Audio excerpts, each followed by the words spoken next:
ए शाम, जाना रे, एक मस्त खंबा लेके आना। अरे बाबू भैया ये क्या कर रहे हो? छोड़ो मुझे, छोड़ो। अरे बाबू भैया छोड़ो प्लीज। लेके आना रे बाबा। अरे बाबू भैया मेरे पास पैसे नहीं है, मैं कहाँ से लाऊं? ए बिना बेचे की खोपड़ी लेकर आता है कि नहीं? मेरे पास चाय पीने के पैसे नहीं है, मैं आपके लिए खंबा कैसे लाऊं? ए शाने जाना, नौटंकी क्यों कर रहा है? ए राजू मुझे बचा, ये बाबू भैया पागल हो गए। वो हलकट तुझे क्या बचाएगा रे? अरे राजू मेरा भाई, लगता है आज ये मेरा टांग तोड़ के ही देगा। अबे कद्दू के छिलके, इतना नाटक काय को कर रहा है? लेके आना।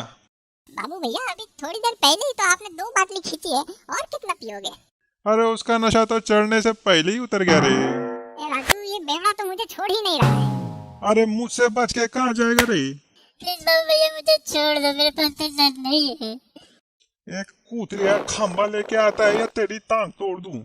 ठीक है बाबू भैया ठीक है, मैं अभी लेके आता हूँ, बस मुझे छोड़ दो। जा लेके आ। फालतू इतना कीट कीट किया, पहले मान लेता। कूतरिया जा, अब देर मत कर, मेरे को फटाफट एक पाटली ला के दे।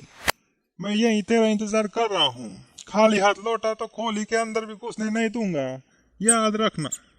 ठीक है बाबू भैया मैं अभी लेके आता हूँ। हे भगवान ये कहाँ फंसा दिया, अब कहाँ से इसके लिए खंबा लेकर आऊँ? क्या रे शाम, इतना चिल्ला क्यों रहा था रे? सारी नींद खराब कर दी रे। अरे वो बेवड़ा बाबू भैया तो आज पागल ही हो गया था, एक बाटली के लिए उसने मेरी जान ही निकाल दी। राजू मेरे दोस्त मेरे को 100 रुपया उधार दे दे, नहीं तो वो मुझे कोली में घुसने नहीं देगा। प्लीज।